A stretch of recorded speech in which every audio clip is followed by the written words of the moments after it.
Hello students, welcome to Light Up. आज का हमारा टॉपिक है फीचर्स ऑफ एम्प्लॉयमेंट।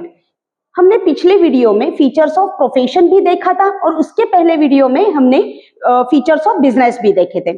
ये दोनों इकोनॉमिक एक्टिविटी थे, लेकिन इकोनॉमिक एक्टिविटी तो इस लेसन में आपको 3 दिए हैं। तो वो है पहली बिजनेस, उसके बाद की हो गई प्रोफेशन और ये तीसरी इकोनॉमिक एक्टिविटी है एम्प्लॉयमेंट। तो एम्प्लॉयमेंट ये तो इकोनॉमिक एक्टिविटी हो गई। कैसे इकोनॉमिक एक्टिविटी हो गई? पहले हम एम्प्लॉयमेंट का पूरा मीनिंग सीखेंगे और उसके बाद में हम फीचर्स की तरफ जाएंगे। एम्प्लॉयमेंट का मीनिंग देखने के लिए सबसे पहले हम एक एग्जांपल लेंगे। उसमें हम ये 2 पर्सन्स हैं, ये है X और ये है Y। X ने Y के यहां जॉब कर रहा है और उसके बदले में Y X को सैलरी दे रहा है। X is working for Y और Y is giving salary to X। तो इसमें X हो गया एम्प्लॉई और Y हो गया employer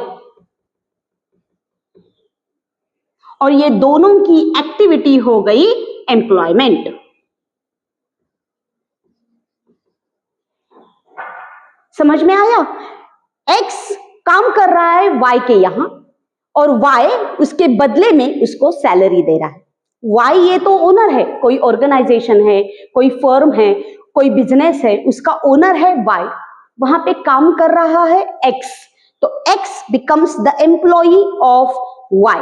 Y is an employer और X is an employee और इन दोनों की एक्टिविटी हो गई इकोनॉमिक एक्टिविटी, क्योंकि X जो काम कर रहा है Y के यहाँ वो पैसे के लिए कर रहा है, वो जो पैसे है वो उसके सैलरी के फॉर्म में है। तो इसीलिए ये हो गई इकोनॉमिक एक्टिविटी। और यहाँ पे हमें देखना है कि एम्प्लॉई और एम्प्लॉयर का एक रिलेशनशिप रहता है जिसमें उनका एक कॉन्ट्रैक्ट रहता है और कॉन्ट्रैक्ट के हिसाब से X वहां पे काम करता है और उसके बदले में Y उसको पेमेंट करता है और ये पेमेंट है सैलरी के फॉर्म में। ठीक है, तो हम 1 बाय 1, ये बहुत ही सिंपल टर्म है। बिजनेस तो हमने इतनी बड़ी टर्म सीखी, उसके बाद में प्रोफेशन सीखा, उसके बाद में ये जो एम्प्लॉयमेंट है वो तो बहुत ही सिंपल है, जैसे हम हमारे डे टू डे लाइफ में हर जगह पे देखते हैं एम्प्लॉयमेंट एम्प्लॉयमेंट, ये वर्ड सीखते हैं, ये वर्ड सुनते हैं, तो ये है सारा एम्प्लॉयमेंट। उसका एक्सप्लेनेशन तो हो गया, 1 बाय 1 फीचर्स देखेंगे।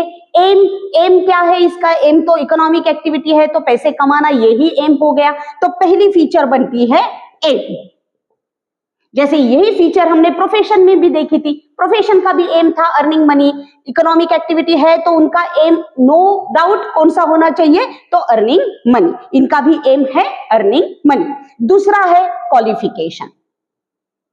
क्वालिफिकेशन अभी देखिए, अगर Y जॉब X को दे रहा है तो Y will decide the qualification.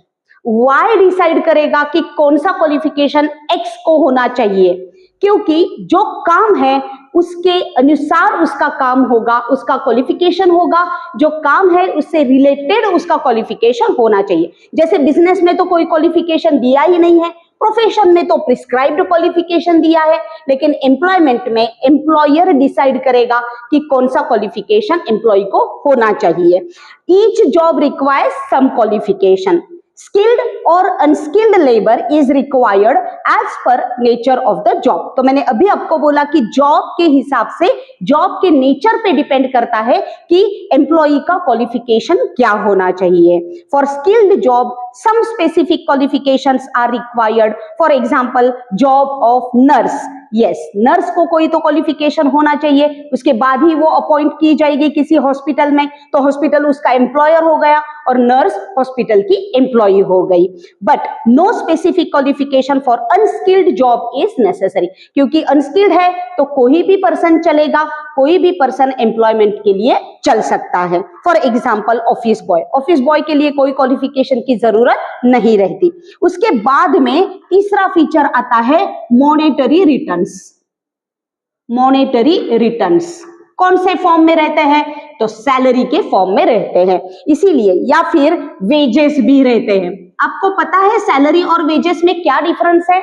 तो सैलरी बनती है मंथली और वेजेस बनते हैं डेली, वीकली, ओके। और वेजेस थोड़े से लोअर मैनेजरियल लेवल को दिए जाते हैं, लेकिन सैलरी थोड़े से मिडल और टॉप लेवल मैनेजरियल लोगों को सैलरी दी जाती है। जैसे जैसे हम मैनेजरियल लेवल में बढ़ते जाते हैं, आगे आगे जाते हैं, वैसे हमारी सैलरी बढ़ती है, और जैसे जैसे नीचे नीचे लेवल में जाते हैं वहां पे वेजेस दिए जाते हैं, क्योंकि उनका वर्क डेली रहता है, वीकली रहता है, तो उनको वेजेस उसके हिसाब से दिए जाते हैं। तो मॉनेटरी रिटर्न के दो फॉर्म हो गए, एक हो गई सैलरी और दूसरी हो गई वेजेस। मैंने बिजनेस में आपको बताया था कि मॉनेटरी रिटर्न्स थे प्राइस, प्रोफेशन में मॉनेटरी रिटर्न्स थे फीस, और ये एम्प्लॉयमेंट में मॉनेटरी रिटर्न्स हो गए सैलरी या फिर वेजेस। फिर चौथी फीचर है कैपिटल। अभी आप मुझे बताओ कमेंट सेक्शन में कि कैपिटल एक्स देगा या वाई देगा। ऑब्वियसली वाई देगा, क्योंकि वाई जो है वो उसको डिसाइड करना है कि अपने बिजनेस के लिए कितना कैपिटल लगेगा। एक्स को उससे कोई कंसर्न नहीं रहता। एक्स सिर्फ वहां पे काम के लिए जाता है, काम करता है, उसके बदले में एक तो वेजेस लेता है या फिर सैलरी लेता है, बस इतना ही काम रहता है। कैपिटल का कोई टेंशन एम्प्लॉय को नहीं रहता, वो सारा टेंशन, वो सारा डिसीजन किसका रहता है? तो एम्प्लॉयर का रहता है। हमारे एग्जांपल में वो सारा कैपिटल का डिसीजन कौन लेगा? तो वाई लेगा, एक्स नहीं लेगा। फिर उसके बाद में है registration. Registration, no registration is required. Business के लिए थोड़ा बहुत रजिस्ट्रेशन की जरूरत पड़ती है, प्रोफेशनल के लिए मैंने आपको बताया था कि कंपलसरी रजिस्ट्रेशन रहता है, लेकिन एम्प्लॉयमेंट के लिए कंपलसरी रजिस्ट्रेशन नहीं होता। So no registration is required. Every employ has to follow the rules and regulations mentioned in the terms and conditions of employment contract. मैंने आपको पहले भी बताया था कि यहाँ पे एम्प्लॉय और एम्प्लॉयर में एक रिलेशनशिप डेवलप हो जाती है, और उसी रिलेशनशिप के हिसाब से उनको एग्रीमेंट बनाना पड़ता है, और एग्रीमेंट के हिसाब से एक्स को सैलरी या वेजेस दिए जाते हैं, और उनका कोड ऑफ कंडक्ट भी दिया जाता है। और nature non transferability becomes the next feature. Non transferability, जैसे ये फीचर हमारी सेम थी किसके हिसाब से? तो ये जो प्रोफेशन था वहां पे भी नॉन ट्रांसफरेबिलिटी थी, और एम्प्लॉयमेंट में भी नॉन ट्रांसफरेबिलिटी है। सिर्फ इसका अपोजिट हो जाता है बिजनेस में, जहां पे ट्रांसफरेबिलिटी इजी हो जाती है, लेकिन प्रोफेशन में और एम्प्लॉयमेंट में अपना जॉब हम किसी को ट्रांसफर नहीं कर सकते। So non transferability becomes the feature of employment, likewise professional feature. Next is nature of work. ये फीचर के पॉइंट्स तो सेम है, लेकिन सिर्फ एक्सप्लेनेशन थोड़ा थोड़ा अलग है। Nature of work, every employee is expected to complete the work which is given him. The nature of job defines the nature of work. जो कोई भी nature of job है उसके हिसाब से उनका nature of work बन जाता है। तो ये सारी हो गई साथ की साथ फीचर्स एम्प्लॉयमेंट की। हमारे जैसे मैंने आपको बताया था कि फीचर्स का क्वेश्चन जनरली आपको लॉन्ग आंसर में आ सकता है। अगर क्वेश्चन लॉन्ग आंसर में आता है तो मैंने आपको पहले भी बताया है उसका एक पैटर्न रहेगा। वो पैटर्न ऐसे रहेगा कि पहले आप सारे पॉइंट्स लिखेंगे, उसके बाद में यहाँ पे एक लाइन छोड़ के आप एक्सप्लेनेशन ये वर्ड लिखोगे, और उसके बाद में आप 1 बाय 1 पॉइंट लेंगे और उसका एक्सप्लेनेशन आप 2-3 लाइन में आप कर लेंगे। तो ये आपका लॉन्ग आंसर कवर हो जाता है। लास्ट में आपको एक लाइन लिखना भूलना नहीं है, वो लाइन है above stated are the features of employment.